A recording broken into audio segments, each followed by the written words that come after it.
Сәлем достар, денсаулық зор байлық арнасы.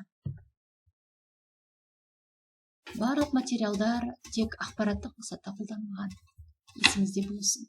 Өзін-өзі емдеу сіздің өміріңізге қауіпті болуы мүмкін. Жұмыртқаның адам ағзасына берер пайдасы мол екенін бұрыннан ақ белгілі. Осыны пайдалану ежелгі үнді жерінде бастау алған деген дерек бар.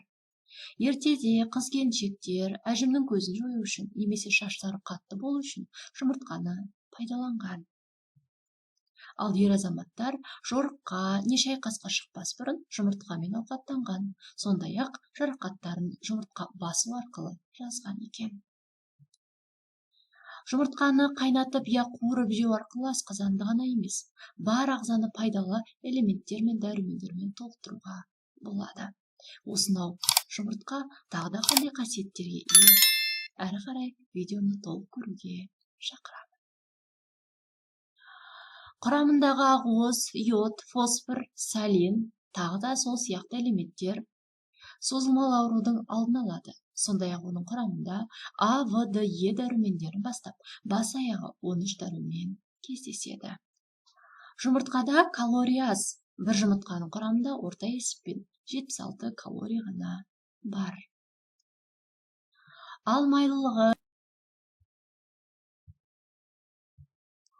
10% жұмыртқа ағзадағы холестерин мөлшерін төмендетіп, жүрек, жүйке және онкологиялық аурулардан пайда болуына жол бермейді.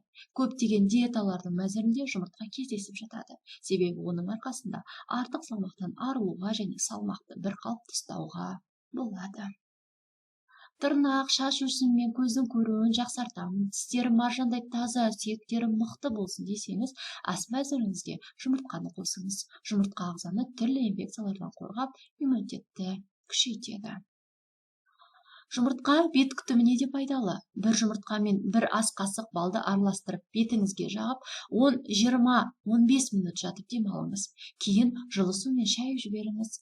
Бетіңіздің тазарып, нәрленіп, терінің тартылғанын аңғаруға болады. Жұмыртқаның сарысын шашыңызға жағып, 1-1,5 сағаттан кейін жылы сумен жуып жіберіңіз. Бұл ем шашыңыздың жылтыр болып, алдағы күндері ұштанбауына жол ашады. Көзіңізге сүйел шыққан кезде қайнаған жұмыртқаны ыстық күйінде басыңыз. Сондай-ақ қатты тамақ ауырған кезде қайнаған жұмыртқаны жылы күйінде мойныңызға қойып, қайта-қайта домалатсаңыз ем болады.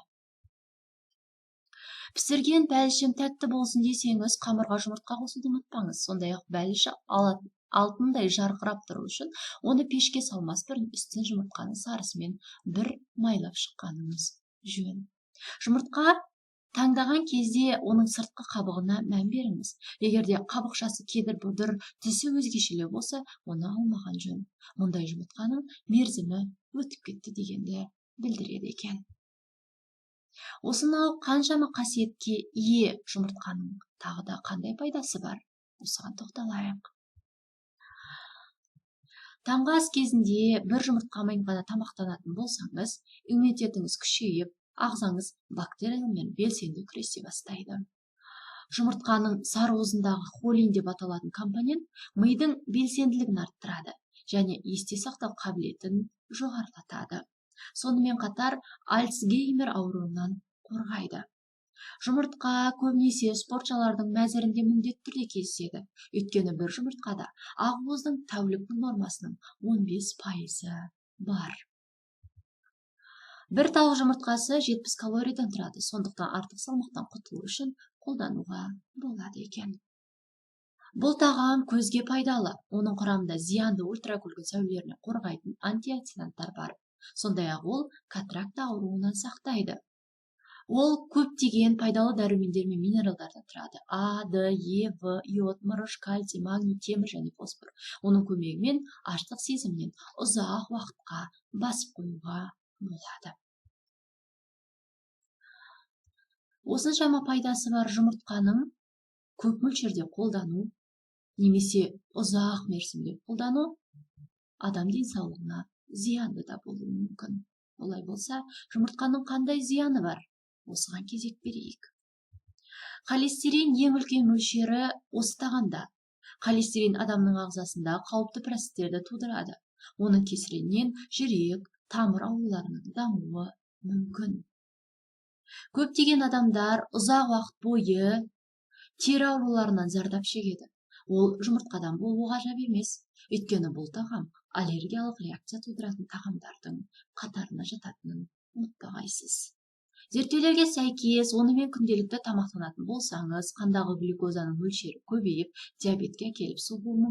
Жұмыртқамен шамадан тыс тамақтану темекі шеккенмен бірдей екенін ұмытпаңыз. Ересек адамға бір күнде 1-3 жұмыртқа жеуге кеңес беріледі. Одан артық көп мөлшерде қолданбағаныңыз дұрыс болады.